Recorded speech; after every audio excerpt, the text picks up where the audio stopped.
ஹாப்பியாக இருப்பீங்கன்னு நினைக்கிறேன். நாங்களும் ரொம்பவே நல்லா இருக்கோம். இன்னைக்கு என்ன vlogன்னு சொல்லிட்டு அம்மா சொல்லுவாங்க. இன்னைக்கு என்ன vlogமா? ரிசல்ட் விழா. இன்னைக்கு என்னோட ரிசல்ட், என் தங்கச்சியோட ரிசல்ட்லாம் போயிட்டு இப்போ என்னோட ரிசல்ட் வந்திருக்கு. எப்போ வருது? ஒரு 12:30 மேலே வரும்னு சொல்லியிருந்தாங்க மேம்.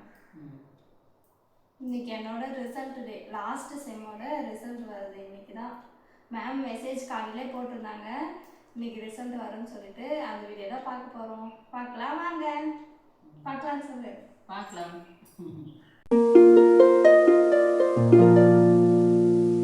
குடும்பமா பார்க்குற வந்துச்சா? நான் எனக்கு சொல்லிவிட்டேன், நான் பார்க்கல. அது வாட்ஸ்அப்பில் அனுப்பிச்சிடுவாங்க. ஓஹோ, குரூப்லையா? யூனிவர்சிட்டி லாகின்ல போய் பார்க்க சொல்லுவாங்க. ஆனால் இப்போ எல்லா காலேஜஸ்லேருந்தும் பார்த்துட்டு இருப்பாங்களே, அதனால சர்வர் ப்ராப்ளம் இருக்கும். இது அனுப்புறாங்களா பார்க்கலாம். எவ்வளோ மார்க்கா? எப்படி கேட்குற புரியலையே. மார்க்கா அப்புறம் கிரேடு எதோ சொல்கிறாங்களே அந்த மாதிரியா? எல்லாமே இருக்குது. மார்க்கு 100க்கு தான் எல்லா சப்ஜெக்ட்டுமே. இன்டர்ன்ஷிப் ப்ராஜெக்ட் அதெல்லாம் சேர்த்து தான். லேபு சரி. இப்போ எக்ஸாம்ல இப்போ 500 கேட்டா +2ல 600 கேட்டா இதுல எப்படின்னு கேட்குறேன். அந்தந்த சப்ஜெக்ட் 100க்கு எவ்வளோ மொத்தம் சேர்த்து டோட்டல் இல்லை. இங்கே காலேஜில் எத்தனை சப்ஜெக்ட்? 5 சப்ஜெக்ட் இருந்துச்சு. அது அப்புறம் லேபு சேர்த்து இன்டர்ன்ஷிப்பு அதெல்லாம் சேர்த்தா வரும். எப்படி வருமோ தெரியலையே. பர்சன்டேஜா? பர்சன்டேஜ் வச்சுக்கணும். இங்கே அங்கே மார்க் எடுத்துப்பாங்க ஸ்கூல்லலாம், இங்கே பர்சன்டேஜ். எத்தனை பர்சன்டேஜ் வந்தால் பாஸு? பாஸ் எல்லாம் இல்லை, பர்சன்டேஜ் எவ்வளோ வேணா வரும். 100க்கு தான் பர்சன்டேஜ்க்குள்ள.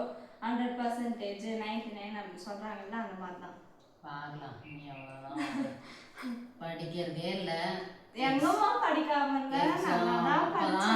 உட்காந்து அப்படியே படிக்கிறது. இதில் தெரிஞ்சு போகுது எவ்வளோ படிச்சுக்கிறே என்ன கதை. இப்போதான் 12ன்னா 20 ஆகுது.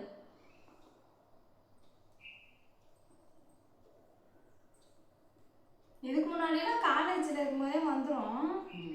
இப்போ வீட்டில் இப்போ இதுக்கு முன்னாடி செம்மெல்லாம் எழுதணும்ல. எப்போ?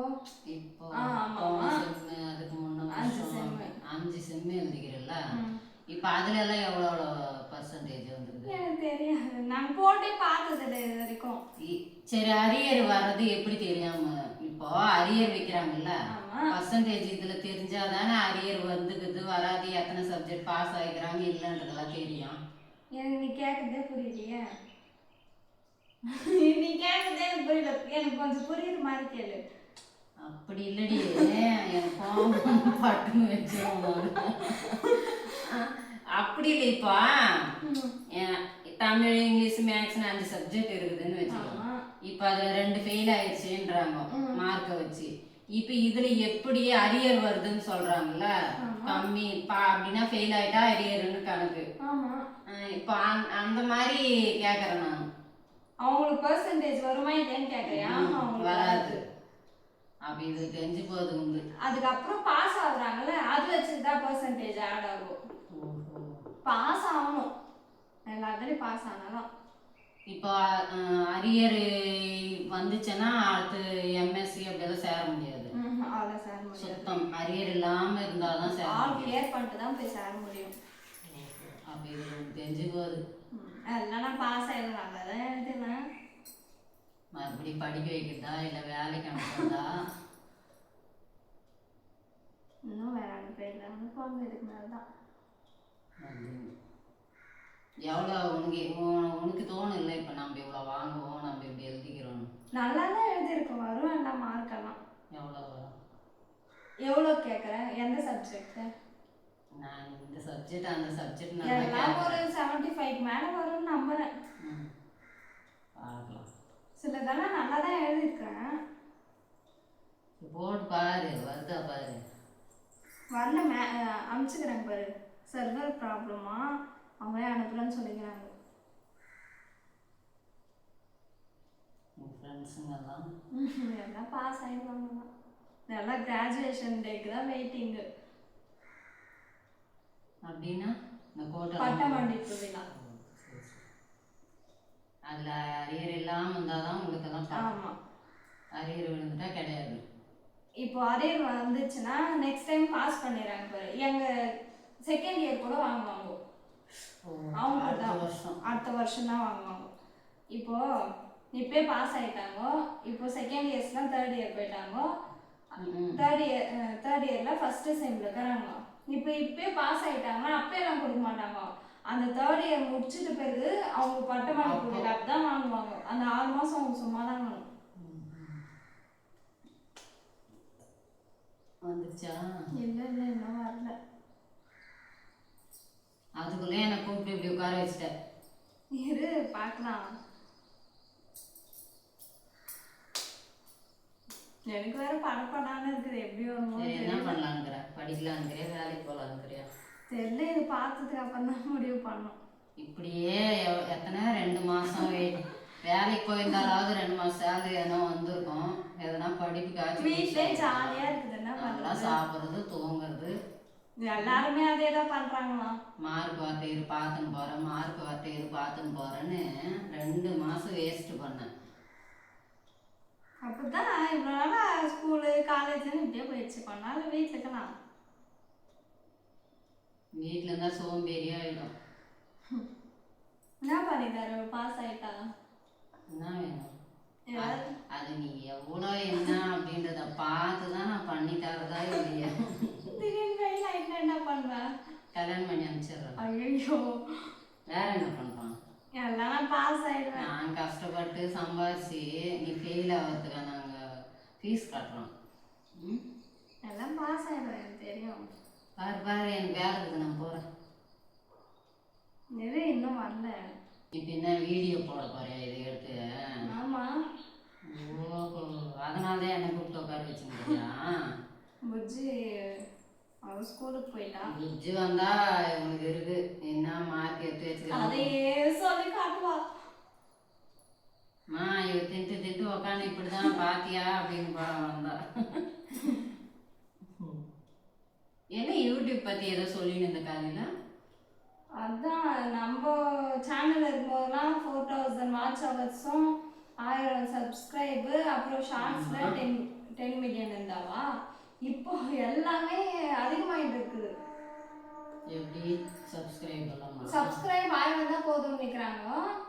ஆனால் வாட்ச் ஹவர்ஸ் மட்டும் 8000 ஆகிட்டு இருக்கிறாங்க. அப்படியே டபுளாக அப்படியே. அப்புறம் ஷார்ட்ஸுக்கு இது 20 மில்லியன் ஆகிட்டு இருக்கிறாங்க. இதெல்லாம் நமக்கு போதா என்ன? அதெல்லாம் ரொம்ப கஷ்டம். இப்போல்லாம் நம்ம ஆரம்பிச்சிருந்தோம்னா ரொம்ப கஷ்டமாக இருந்திருக்கும் இதெல்லாம் ரீச் பண்ணுறதுக்கே. நிறைய ஃபேக் சேனல்ஸ்லாம் ஓப்பன் பண்ணுறாங்கல்ல, அதனால அது ஒரு கண்டிஷன் ஆகிக்கிறாங்க. 20 மில்லியன் ஷார்ட்ஸுக்கு 20 மில்லியன் போனாதான். இவ்வளோ 3 மாதம் 90 நாள் கரெக்டாக 3 மாதம் அதுக்குள்ளே ரீச் பண்ணணும். ஆமாம். இது 8000 வாட்ச் ஹவர் வரணும். லாங் வீடியோவில் 8000 வாட்ச் ஹவர்ஸ். மாடி இதை எடுக்கிறதுக்கே நம்ம கஷ்டப்பட்டு பாடுபட்டு எப்படியோ ஒன்று. இப்போல்லாம் ரொம்ப கஷ்டமாயிடும். கஷ்டம் தான் இப்போ கொஞ்சம் தான். எப்படியோ நம்ம சப்ஸ்கிரைப் மட்டும் 1000 தான் வச்சுருக்குறாங்க. மற்றதெல்லாம் மட்டும் ஏற்றிட்டு இருக்கிறாங்க. அது கூட இப்போ இருந்து இல்லையா, நெக்ஸ்ட்டு இயர்லேருந்தோ ஏதோ சொல்லியிருக்கிறாங்க. இப்போ இருந்தால் என்னன்னு அது சரியாக நான் பார்க்கவே இல்லை. ஒரு வாரம் தான் டிஃப்ரெண்ட் போட்டு வச்சுருந்தாங்க. ஒரு வாரமா சொன்னாங்க? நானும் சும்மா இப்படி கண்ணு போகும்போது பார்த்தேன். அதில் தமிழ்நாடு வைக்கிறது அப்போ தான் வைப்பாங்க. நெக்ஸ்ட் இயர்ன்ற மாதிரி தான் ஏதோ ஜனவரியோ பிப்ரவரியோ அதுலேருந்து ஸ்டார்ட் ஆகுதுன்னு வச்சுருந்தாங்க. என்ன நம்மளது கொஞ்சம் சரியாக வியூஸே போக மாட்டேங்குது. போனால் ஓரளவுக்கு நல்லா இருக்கும். உன் சேனலை பார்க்குறவங்களாம் கொஞ்சம் சப்போர்ட் பண்ணாங்கன்னா ஆகும். எல்லாம் சப்போர்ட் பண்ணுவாங்க. அப்பா எங்கே போயிட்டாங்க? அப்பா கடைக்கு போயிட்டாங்க. தெரியுமா உங்களுக்கு இன்னைக்கு வருதுன்னு சொல்லிட்டு? சொல்லவே இல்லையா? எனக்கே இன்னைக்கு தான் தெரியும். இப்போ தான் சொன்னேன். எனக்கே இப்போ கொஞ்சம் காலையில் தான் தெரியும். மேம் மெசேஜ் போட்டிருந்தாங்க எனக்கு ரிசல்ட். இத்தனைக்கு நான் மேம் கிட்ட நேற்றே கேட்டிருந்தேன், என்ன மேம் நாளைக்கு என்ன ரிசல்ட்டா அப்படின்னு சொல்லிட்டு, நாளைக்கு ரிசல்ட்டா மேம் அப்படின்னு சொல்லிட்டு, இல்லைம்மா அப்படின்னு சொல்லியிருந்தாங்க. அவங்களுக்கே இது எப்படி தெரியும்? யூனிவர்சிட்டியிலேருந்து ஆரம்பிச்சாதான் தெரியும். மறுபடியும் நான் ஃபீஸ் கட்டுறதுக்கு பார்த்துக்கணும். ஃபீஸ் எல்லாம் ஏறிட்டு இருக்குதுல்ல. என் காலேஜ் அட்டானமஸ் ஆயிடுச்சு. இங்கே எதுவும் பக்கத்தில் வேற எதுவும் கூட இல்லை. அதெல்லாம் பாஸ் ஆயிடுவேன். 3 குச்சி ரெடி பண்ணி வச்சுக்கிறேன். எதுக்கு? இப்போ இது என்னன்னு பார்த்துனா அதில் 2 வைக்க போகிறோம். நல்லா வந்துச்சுன்னா நல்லா வந்தால் சந்தோஷம்தான். பின்ன வேதனையை பட முடியாது. சந்தோஷம்தான் எனக்கு. நல்லா படிக்கணும், படித்து ஒரு நல்ல வேலைக்கு போகணும். எங்களை மாதிரி 100 நாள் வேலை இந்த மாதிரிலாம் கஷ்டப்படக்கூடாதுன்னு தான் நாங்கள் கஷ்டப்பட்டு உங்களை படிக்க வைக்கிறோம். வருங்காலத்தில் அவங்கள பார்க்குறீங்களோ இல்லையோ. ஐயோ அப்படிலாம் என்னடா படிக்க வைக்கலாம் கூட, அவங்கள படிக்க வைக்கலாம் நம்மளை படிக்க வச்சாங்களே அப்படின்னு. முடிஞ்சா நீ வீட்லயே ஜாலியா இருக்கிற, நாமளும் ஸ்கூலுக்கு போறேன் எப்ப பார்த்தாலும். ஆனா வீட்டுல போர் அடிக்குது, நம்மளுக்கு தான் தெரியும் எவ்வளோ போர் அடிக்குதுன்னு சொல்லிட்டு. நான் தான் எவ்வளோ நேரம் டிவி ஃபோனுன்னு பார்த்துருந்தாலும். ஒரு 2 மாடு பிடிச்சி கொடுத்துட்டா. மாடு வேணாம், ஆடு பிடிச்சி கொடுத்துரு. ஆடு ஓட்டம் ஓடிச்சேன்னா நீ பின்னாடி ஓடிதான் வேணும். மாடுனா கூட நீ எதனா போட்டேனா பாட்டி திட்டுறாங்களே மாடுங்க. அது மாடு கூட அது உடனே திட்டுறாங்க. இடம் தான் ஒரு மாடு பிடிச்சின்னு உங்களுக்கும் டைம் பாஸ் ஆகும். நெய்யாதான் யோசிக்கிறாங்க. அது கொல்லி இருந்தா நல்லா இருந்திருக்கும். நம்ம நேரம்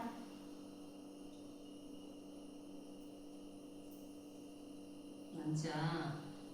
இந்த டைம் ஒன்று அவ்வளோ வந்துடும்.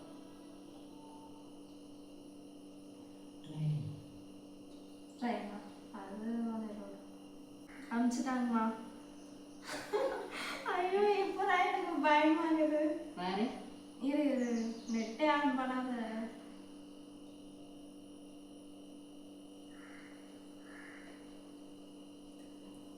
என் ஃப்ரெண்ட்ஸ் அதெல்லாம் வந்து எது வரமாட்டேது. கிட்டு இப்படி வை. இருங்க. ஆமா பாஸ் ஆயிட்டுமா எல்லாத்துலயும். எது இது இருக்குது பாருங்க. என்ன இவ்வளோ குட்டியா தெரியும்? ஆமா இதுல குட்டியா தான் தராங்க. பாஸ் தான் எல்லாத்துலயும். இதுவா? பாஸ்ன்னு இருக்குது. எது மார்க் இதுல? 25. அதெல்லாம் இன்டர்னல்ல. இது 58. அது நாங்க எழுதின மார்க்கு, எக்ஸாம் எழுதின மார்க்கு. இது மொத்தம் சேர்த்து டோட்டல் 2 சேர்த்து. அப்ப இதுதான் மார்க்கா? 83. இது 100, 98. இது இந்த சப்ஜெக்ட் கோட் கொடுத்துட்றாங்களா, அது என்னென்ன சப்ஜெக்ட்னே தெரிய மாட்டுது. பாஸ் தான் எல்லாத்துலேயும். இது எல்லாரும் பாஸ் ஆகிட்டாங்களா பார்க்கலாம். நம்ம பாஸ் ஆகிட்டோம். இது மார்க் ஒன்று இருக்குது சொல்லிடுறேன். உன் ஃப்ரெண்டெல்லாம் மாலினி, ஞானம், வேற யாரு? எல்லாரும் பாஸ் ஆகிட்டுக்கிறாங்க. ஆல் கிளியர் நாங்கள் எல்லாருமே. அரியர் எல்லாம் யாருக்கும் இல்லை. தெரியல, அது மற்றவங்களுக்கு இருக்கும் யாருக்குலாம். நாங்கள் எங்கள் ஃப்ரெண்ட்ஸ் எல்லாம் பாஸ் ஆகிட்டுக்கிறோம். பேசினே படிச்சிங்களா? இந்த வாட்டி எல்லாருமே எங்கள் ஃப்ரெண்ட்ஸ் எல்லாருமே விடவே கூடாது, இந்த வாட்டி எல்லாருமே படித்தோம். விட்டடிச்சிங்களா? மெய்யப்பா அப்படியே நீங்களா சுயமா நைட்டும் பகலும் படிச்சது எனக்கு தான் தெரியும். தூங்காம கூட படிச்சிருந்தேன். இதான் அந்த மார்க்கு. என்ன மார்க்கு? தலை இப்படி அதோ இதான். இதுவா? 70 to 80. அது சப்ஜெக்ட் கோட் கொடுத்துருக்கிறதுனால. இப்போ இதுல பர்சன்டேஜ் எவ்வளோ? அது இதில் கொடுக்கல, அது நம்மளா தனியாக போட்டு பார்த்துக்கணும். ஆர்கானிக்கில் 83 எடுத்துக்கிறேன், இன்ஆர்கானிக்கில் 94, ஃபிசிக்கலில் 72.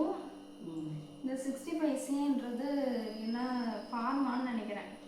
68. ஏதோ ஒரு சப்ஜெக்டில் 100,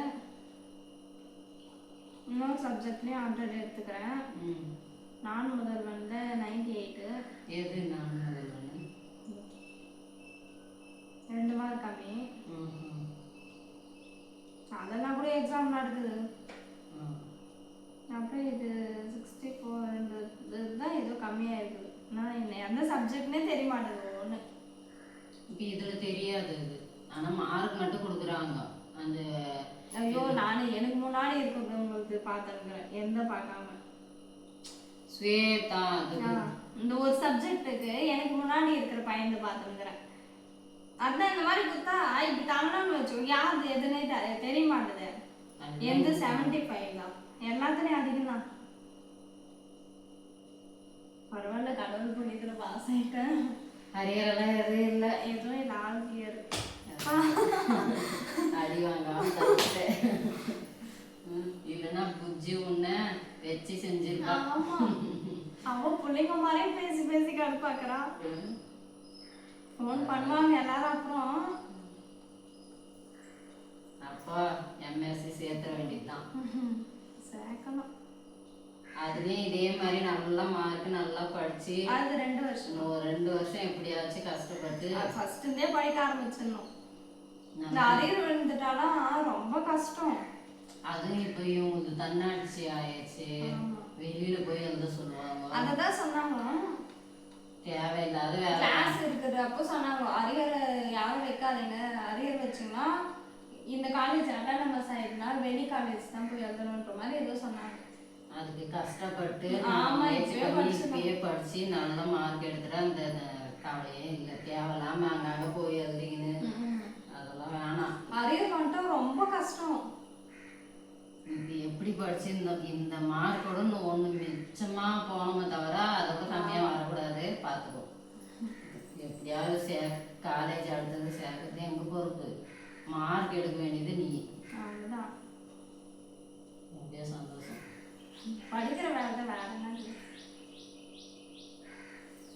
இன்னைக்குன்னு பார்த்து அவ வேற ஸ்கூலுக்கு போயிட்டு அவளுக்கு சொல்லானா அவ 4 மணிக்கு மேலே தான் வருவா.